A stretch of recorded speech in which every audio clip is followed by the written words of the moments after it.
Welcome to ప్రజా ప్రకాశం news. రాష్ట్ర వ్యాప్తంగా పలు సమస్యలతో ఇబ్బందులు పడుతున్న బాధితులు జనసేన అధ్యక్షుడు పవన్ కళ్యాణ్ ను శుక్రవారం కలవడం జరిగింది. ఉప ముఖ్యమంత్రి హోదాలో తన శాఖలకు సంబంధించిన అధికారులతో మంగళగిరిలోని జనసేన కార్యాలయంలో బిజీగా సమీక్షలతో ఉన్నప్పటికీ మరోవైపు ప్రజల నుంచి వినతి పత్రాలను స్వీకరించారు.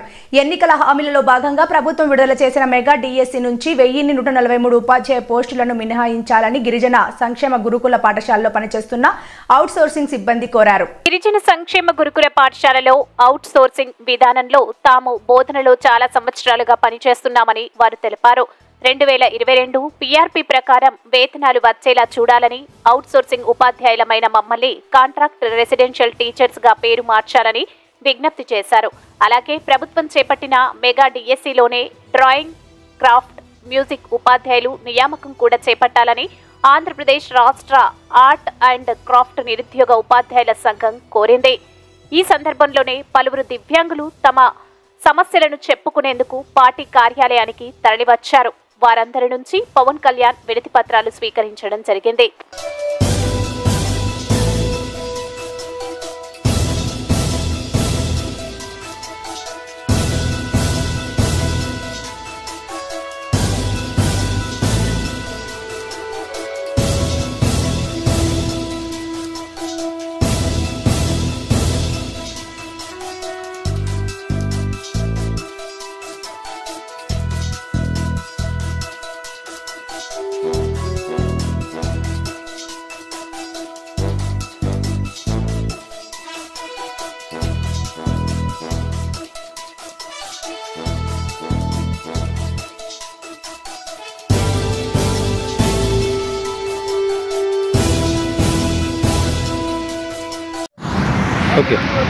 ఈరోజు మేము ట్రైబల్ వెల్ఫేర్ డిపార్ట్మెంట్ నుంచి సార్ 350 మంది రావడం జరిగింది సార్.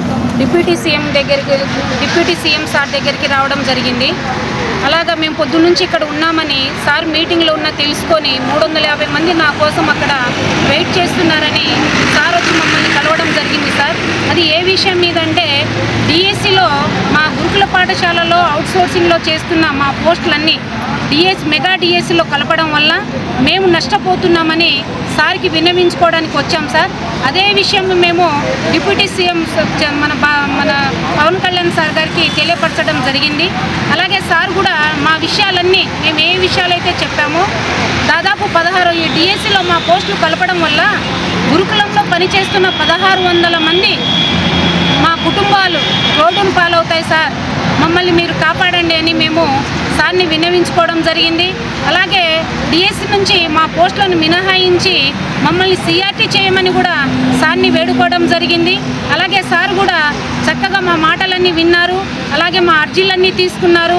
అలాగే పర్సనల్గా కూడా మాతో మాట్లాడారు. మమ్మల్ని పిలిచి లోపలికి మరి మీ విషయం ఏంటమ్మా, ఎలా చేయాలంటే సార్ మేము అన్ని విషయాలు చెప్పాం. సార్ కూడా సానుకూలంగా స్పందించి మాకు ఖచ్చితంగా నేను అందరితో డిస్కషన్ చేసి క్యాబినెట్లో మీ వాయిస్ని వినిపిస్తానమ్మా, నేను అందరితో డిస్కషన్ చేస్తాను, ఖచ్చితంగా మీకు మంచి జరిగేటట్టుగా నేను చూస్తానని సార్ ఈరోజు మాతో చెప్పడం జరిగింది సార్.